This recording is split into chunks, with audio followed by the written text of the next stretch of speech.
దామాషా ప్రాతిపదికన అధిక సంఖ్యలో ఉన్న వెనుకబడిన వర్గాల అభ్యున్నతికి జాతీయ స్థాయిలో తిరుగులేని విధంగా కృషి చేయడమే తమ లక్ష్యమని నవ సంఘర్షణ సమితి వ్యవస్థాపక జాతీయ అధ్యక్షులు పంజాల జైహింద్ గౌడ్ స్పష్టం చేశారు. ఈ మేరకు అన్ని రాష్ట్రాల్లో నవ సంఘర్షణ సమితి బలపడే విధంగా వ్యూహాత్మకంగా ముందుకు సాగుతున్నట్లు ఆయన వెల్లడించారు. తెలంగాణలో బీసీ యాదవ ముఖ్యమంత్రిని చేస్తామని అన్నారు. భారతదేశానికి బీసీ ప్రధానమంత్రి ఉంటారని స్పష్టం చేశారు.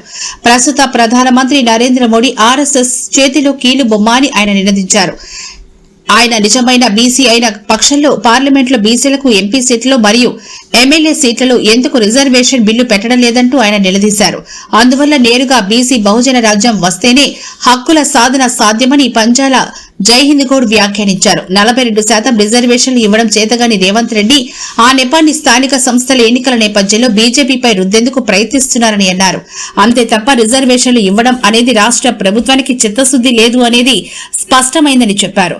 బడుగు బలహీన వర్గాల్లో బీసీలో సామాజిక స్పృహను తీర్చేందుకే సినిమా రంగాన్ని కూడా ఎంచుకున్నట్లు ఆయన తెలిపారు. భారతదేశంలో బలమైన రాజకీయ బీసీ ప్రత్యామ్నాయం కోసం అవిటల కృషి చేస్తున్న పంజాల జైహింద్ గౌడ్తో ఈ సందర్భంగా హృషి టీవీ9 ముఖాముఖి.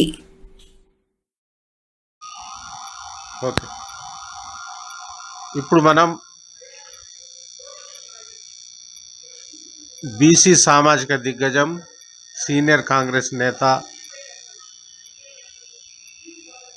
సర్వాయి పాపన్న మరియు ప్రొఫెసర్ జైహింద్ సినిమాల కథానాయకుడు మరియు సినీ నిర్మాత బహుజన పిపాసి అయిన బీసీ దిగ్గజం పంజాల జైహింద్ గౌడ్ గారి దగ్గర ఉన్నాము. వారు గత 3.5 దశాబ్దాలుగా వివిధ రంగాల్లో బహుముఖ ప్రజ్ఞాశాలిగా ప్రఖ్యాతి చెందిన బీసీ దిగ్గజం అనడంలో సందేహం లేదు. ఈ నేపథ్యంలో మరో 2 రోజుల్లో సర్వాయి పాపన్న గౌడ్ జయంతి కార్యక్రమం 375వ జయంతి రాష్ట్ర వ్యాప్తంగా నిర్వహించుకోబోతున్నాం. ఈ నేపథ్యంలో ఆ విశేషాల గురించి జైహింద్ గౌడ్ గారిని అడిగి తెలుసుకుందాం. జైహింద్ గౌడ్ గారు చెప్పండి, మరో 2 రోజుల్లో సమాజాన్ని స్పృశించిన ఉద్యమ ఒక రూపు ఇచ్చిన మనకి సర్వాయి పాపన్న గారి గురించి చెప్పండి. సర్దార్ సర్వాయి పాపన్న గురించి అసలు 2003లో సర్దార్ పాపన్న కోటకాడికి డీజీపీ పేర్వారం రాముకు సన్మానం చేస్తున్న దేవేందర్ గౌడ్ అంటే నేను మాచర్ల జగన్నాథం గౌడ్ గారు వెళ్తున్నాం అలా కోట దగ్గరికి. కోట ఉన్నది కూడా నాకు తెలియదు. వెళ్తుంటే రోమాలన్నీ లేచి నిలబడుతుంది. ఎందుకు ఆ కోట దగ్గర ఇట్లా అవుతున్నాయని అక్కడ ఎమ్మెల్యే రాజలింగం గౌడ్ని అడిగిన నేను. అరే నీకు తెలియదా ఇక్కడ సర్దార్ పాపన్న కోటకాడికి వస్తున్నావు కదా, అందుకే నీకు అట్లా అవుతుంది. ఎవరైనా సర్దార్ పాపన్న అంటే సర్దార్ పాపన్న అనేట ఆయన ఔరంగజేబు మీద దండయాత్ర చేసి హరిజన గిరిజన బడుగు బలహీన వర్గాలను ఒక్కటి చేసి తాడు చెట్లు ఎక్కితే ఏం లాభం వస్తుంది మాకు అని చెప్పేసి నేను గోల్కొండను అయితే బహుజన రాజ్యాన్ని 1700 సంవత్సరంలోనే ఆయన గెలిచినటువంటి కోటలను నిర్మించిన కోటలను స్వయంగా నిర్మించిన ఆయన కోటలు అన్ని కులాలు అంటే దూదే కులాలను కూడా కోటకు రాజుని చేసింది. కుమ్మరోళ్లకు హరిజనులకు గిరిజనులకు గౌండ్లకు యాదవులకు పద్మశాలులకు ఈ విధంగా సమానత్వం తీసుకొచ్చి 25 సంవత్సరాలు పరిపాలించిన ఒక వీరుడు గురించి ఎవరికి తెలియదంట. నాకు అదే క్షణం తెలిసింది. ఇది 2003 ముచ్చట చెప్తున్నా. నేను అన్నారు ఇంత అన్యాయం ఎట్లా జరిగింది అంటే కుట్ర చేసిర్రు అగ్రవర్ణాలు అంటే బాపనోళ్ళు ఏం రాస్తే అదే మనం నేర్చుకోవాలి. ముస్లింలకు వ్యతిరేకంగా పోరాడింది కాబట్టి ఈయనకు అన్యాయం జరిగిందంటే నేను ఒక మామూలు వ్యక్తిని యూత్ కాంగ్రెస్ లీడర్ అప్పుడు అరే ఇంత అన్యాయం జరిగినప్పుడు ఈయన చరిత్ర సినిమా తీస్తా అని చెప్పేసి నేను కంకణం కట్టుకొని ఎన్నో కష్టాలు పడి 100 ఎకరాలు సంపాదించి 100 ఎకరాలు పోయినాయి సర్దార్ పాపన్న సినిమా తీసిన. కానీ ఇవాళ బహుజన రాజ్యం ఆనాడే ఒక మామూలు ఒక సర్పంచ్ దగ్గర ఒక విగ్రహం ఇప్పిస్తే ఆయన ఏం చేసిండు, ఒక రాష్ట్ర మీటింగ్ పెట్టి ఎమ్మెల్యేలను ఎంపీలను మంత్రులను అన్ని కులాలను పిలిచి సభాధ్యక్షత వహించిండు. ఎన్నో గ్రూపులు ఉంటాయి ఒక గ్రామాల గౌన్లోల దాంట్లో గ్రూపులు ఉంటాయి.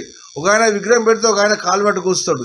ఇలాంటి ట్రైనింగ్ వాళ్ళకి ఇచ్చుకుంటూ 3 గంటలు మా ఉప్పల క్లాసెస్ పెట్టి ఇట్లా 20 సంవత్సరాల నుంచి వచ్చిన వాళ్ళకు 15-20 మంది వస్తారు 2 స్కాలర్ తీసుకొని. ఎట్లా చేయాలంటే మా ఊళ్ళో మా అన్నొద్దు అంటున్నాడు, మా తమ్ముడు వద్దు అంటున్నాడు, వాళ్ళందరినీ ఏ విధంగా గ్యాదరింగ్ చేయాలి, రాజ్యంలో ఎన్ని ఇబ్బందులు వస్తాయి అని నేర్పించి ఒక డయాస్ మీద బహుజన డయాస్ పెట్టినాం. ఆ డయాస్ అనేది ఇలా కని విని ఎరగని రీతిలో తెలంగాణ, ఆంధ్ర, మహారాష్ట్ర, కర్ణాటక, మధ్యప్రదేశ్, ఢిల్లీ, భారతదేశం మొత్తం పోతున్నది. ఒక మంచి సంప్రదాయం నెలకొల్పినాం.